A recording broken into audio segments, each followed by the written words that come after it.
Bonjour EB5. Voici la suite de la leçon concernant les groupes des aliments.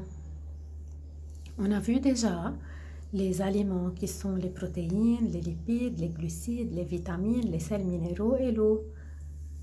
Ces aliments ou ces nutriments à leur tour, ils sont regroupés en 3 groupes selon qu'ils soient bâtisseurs, énergétiques ou fonctionnels. C'est-à-dire selon leur fonction dans l'organisme يعني كيف بيشتغلوا كيف طريقة شغلهم أو وظيفتهم بقلب الجسم. Les nutriments bâtisseurs, c'est-à-dire qui vient du nom bâtiment يلي بيبني البناء يعني sont les protéines et les sels minéraux. Les nutriments énergétiques, comme son nom l'indique, qui donnent de l'énergie à mon organisme, sont les glucides, c'est-à-dire les sucres, et les lipides, c'est-à-dire les matières grasses.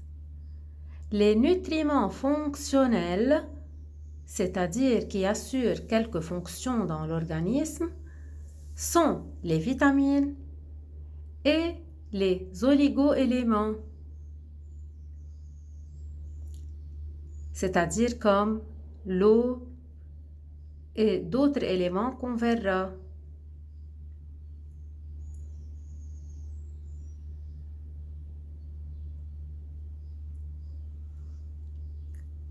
Bien sûr, vous avez vu la pyramide alimentaire dans les classes précédentes. Dans la pyramide alimentaire, les aliments sont répartis en 6 groupes. Le groupe 1, les produits céréaliens à base de céréales ou de sucre, sont des aliments énergétiques. Le groupe 2, les fruits, et le groupe 3, les légumes, tous les deux sont des aliments protecteurs ou des aliments fonctionnels. Protecteurs et fonctionnels, c'est la même chose. Le groupe 4 et le groupe 5, ce sont les produits laitiers, يعني مشتقات الحليب, et les protéines animales et végétales, يعني لحمة ودجاج وسمك, sont des aliments bâtisseurs, et le groupe 6, constitué des matières grasses, sont les aliments énergétiques. Et bien sûr, vous connaissez que la forme de la pyramide, elle est large ici en bas, et elle devient plus mince en haut. Cela signifie que on doit manger le plus des aliments du groupe 1, puis au fur et à mesure, on doit diminuer la consommation de ces aliments, c'est-à-dire le groupe où on doit manger le moins des aliments, c'est le groupe 6, c'est-à-dire les aliments énergétiques qui sont les matières grasses. Plus on va manger des groupes 4 et 5, plus des groupes 2 et 3, et le plus on doit consommer du groupe 1.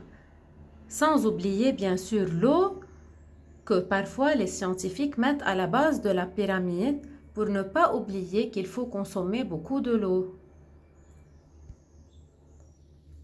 Alors, comme on a vu, l'origine des aliments peut être soit animale, soit végétale. Quelques aliments d'origine animale sont le lait, le laban, les œufs.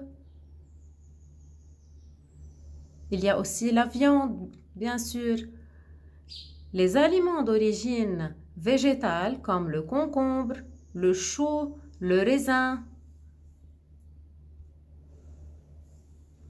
Voici quelques conseils pour une alimentation saine, c'est-à-dire pour rester en bonne santé. Il faut manger des aliments variés, c'est-à-dire on ne doit pas manger le même aliment toujours. Il faut varier notre alimentation. Il faut manger régulièrement, c'est-à-dire prendre le petit déjeuner, puis le déjeuner, puis le dîner d'une façon régulière. يعني مش نتروق ونقفل غدا بعدين نتعشى. Ce n'est pas bien, il faut être régulier, il faut avoir un rythme régulier en mangeant.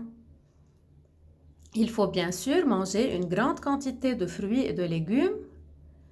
Il faut boire suffisamment. Et il faut manger des aliments qui sont riches en glucides, c'est-à-dire les aliments du groupe 1 de la pyramide alimentaire. Je vais vous envoyer ces deux exercices. Vous allez répondre aux questions sur vos cahiers de sciences. À bientôt!